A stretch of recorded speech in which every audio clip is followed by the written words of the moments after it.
Greetings, M squared here. Today we're going to continue our talk on exponential equations, but we're going to do a very specific type of equation that's used a lot in banking.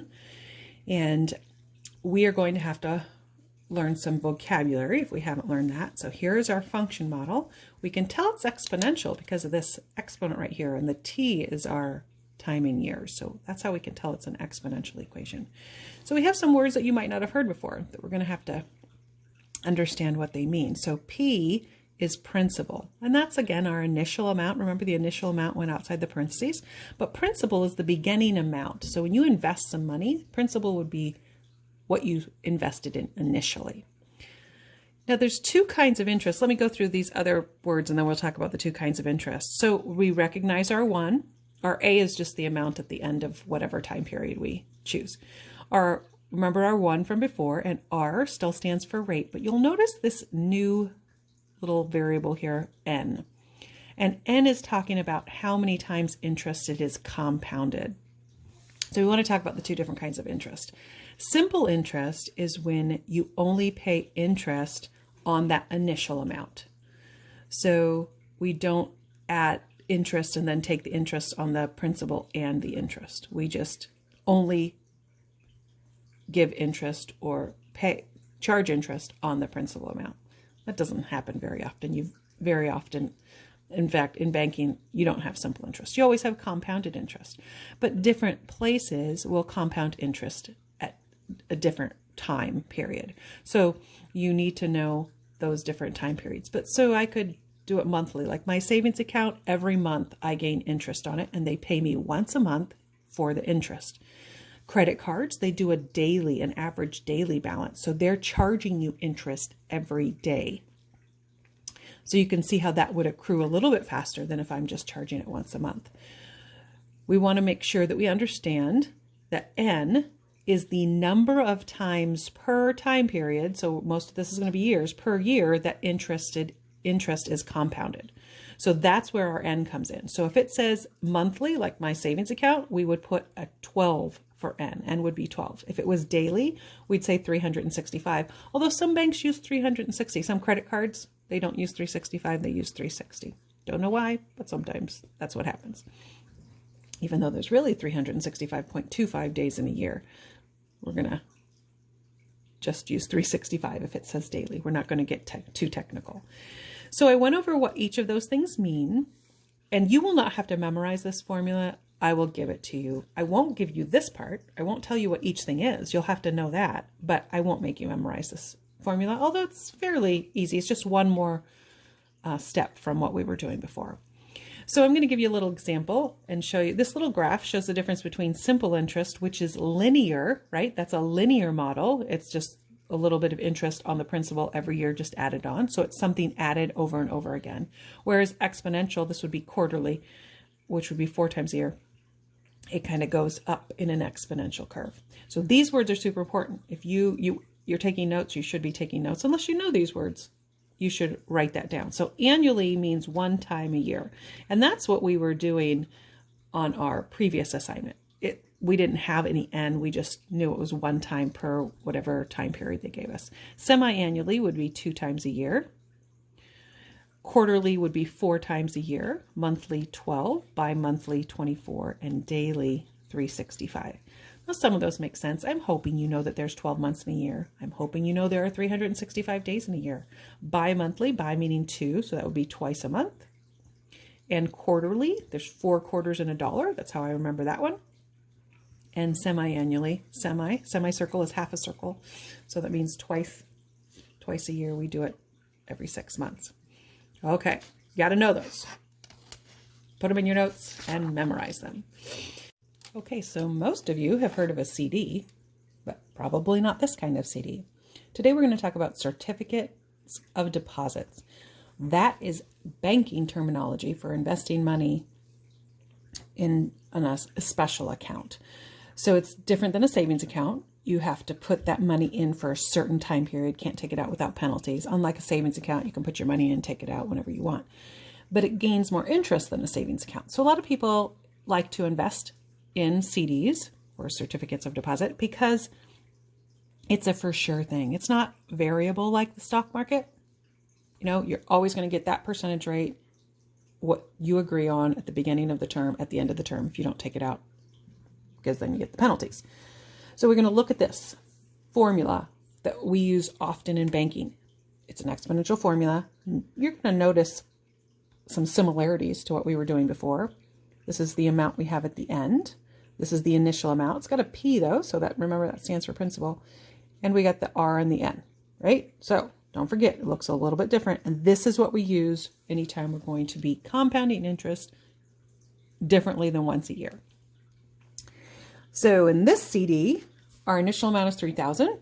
Our percentage rate is, annual percentage rate is 8%, and we are compounding quarterly. So remember, that's going to be N equals 4. Whoops, N equals 4. So we're going to write all those fun things in our formula and figure it out, because it says, hey, what will the value of the CD be after 5 years?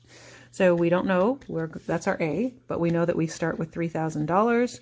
We know that we're going to add we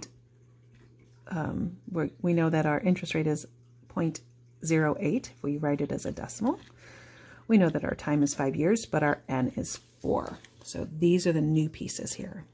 Now make sure in your calculator that you do it exactly like this. Most calculators know order of operations. Mine does. If you have like a really old calculator, it's like 4 functions, not scientific, you might want to add this, divide this first, then add it to 1 and put it there.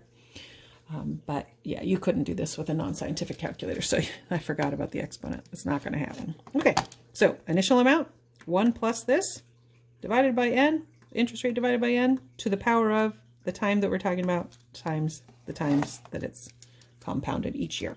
So we're going to put our 3,000 in our calculator. We're going to say 1 plus 0.08 divided by 4. Again, my calculator is going to do the division first before it adds. I'm going to take it to the power of 4 times 5 is 20. So I'm just going to put 20 there. And we get $4,457.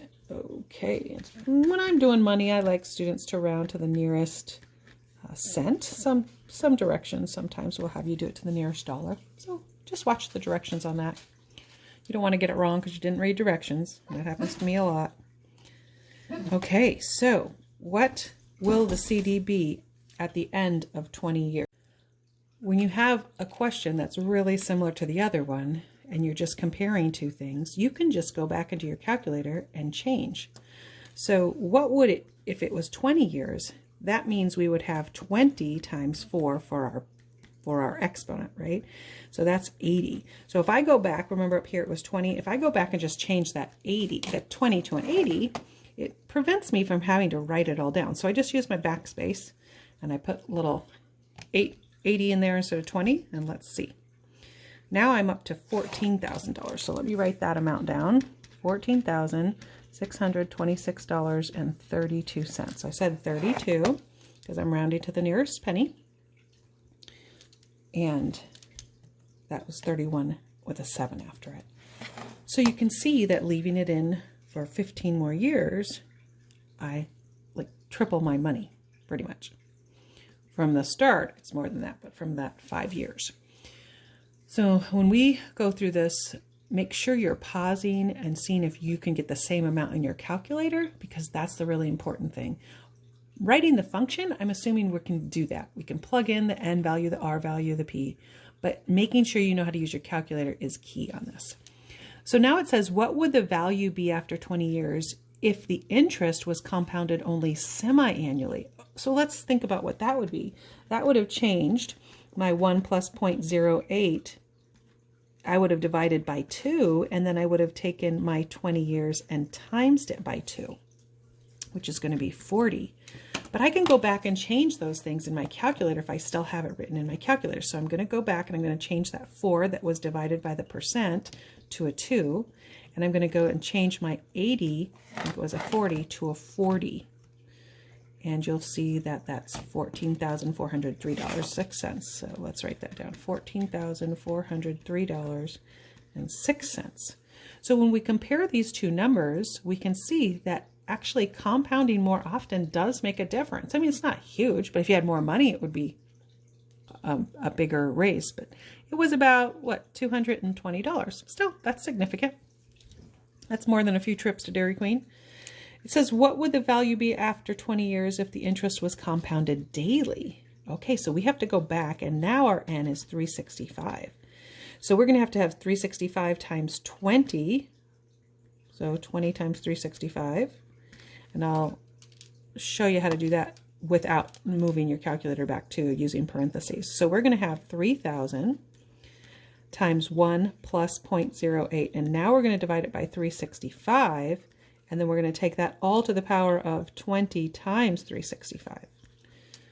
So this makes it a little harder to change when you're having to add things. You might want to just write it again, but I'm going to show you how I would do it. So I would go back here, and I have to change that 2 to a 365. So first I change it to a 3, and then I go to my second function delete key, which the little guy says insert, and then I'm going to insert a 65. So now it's 365. So you do second delete, and you can add things. But first I change what's there because I wanted to keep one of them. And then I'm going to have to change this 40. Now I don't know what 365 times 20 is off the top of my head. So to avoid having to clear my calculator, do that, and come back, I just use parentheses after the little caret. So I'd say 20 times 365, and then I'd end my parentheses. So that means it's going to take it to this whole power. And then I can avoid the making my calculator do more work, or making me do more work. Okay, so $14,856. Let's write that down. $14,856.49. So when we look at these two, this one was semi-annually, this one was quarterly, and this one was daily. You can see that again, I went up. So from $600 to $800. So I went up another couple $100 just by them doing it daily, compounding the interest daily. Okay, one more problem and then you're off to the races. So after I read this, why don't you pause and see if you can come up with the equation and come up with the answer. So Clara has $5,000 to invest. She needs to choose between two CDs. The first CD compounds interest quarterly at a rate of 2.5%. The second CD compounds interest daily at 2.25%. So you can see that this interest rate is lower by a quarter, but this compounds daily. So it's the difference between daily and quarterly. The interest rates aren't that far apart. So she wants to know, hey, what is the better deal? So she plans on investing money for 10 years. We're going to write two equations for that. So pause the video, see if you can write your equations, then come back and maybe even figure out what they would be and what plan she should choose, then come back and listen to the rest of this. Okay, our first equation, for the first, we're going to do first and second. The first one, we're going to invest $5,000. So that's our initial amount on both of them. Right, and then the first one, we're going to take 1 plus 0.025 and divide it by 4, because that's quarterly. And this one, we're going to take 1 plus, 1 plus 0.0225, and that's going to be daily. So we divided by 365. And then our years are 10, but our N is quarterly here. Our years are 10 here, but our N is 365. So we're going to actually come up with we'll have two different equations here that are really similar. I'm going to do this one first, because then I can just delete the bigger things that I don't want in there. And then I'll do that one. So putting it in my calculator, I'm hoping you can see that. It's $5,000. And then in parentheses, 1 plus 0.0225 divided by 365. I'm going to end that parenthesis. Now I know what 10 times 365 is 3,650. And I forgot to take it to the caret. I forgot the caret, so I'm going to insert. Whoops, that is not what I wanted to insert. Okay, let's go back there and delete that caret. 3,650. Okay, let me make sure I have it right. Looks good. All right. Enter. So that was $6,261.57. So let me write that down. $6,261.57. Okay, that's the number to beat. Now to go over here, I'm just going to go back and I'm going to change my 365. Well, first I have to change my percent rate. I have to get rid of one of those twos because it was just 0.025 in this one.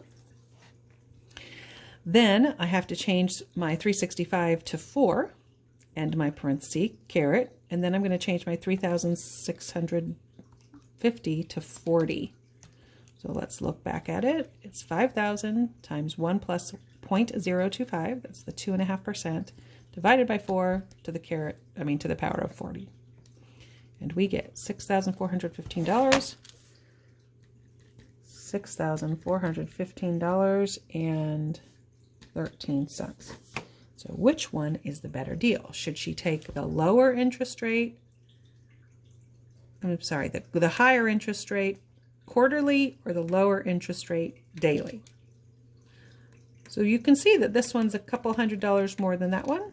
So we would definitely recommend that Clara, shout out to Clara. Clara is, she is planning to invest it. Which CD should she use? She should use the first one, because that will give her a little bit more money.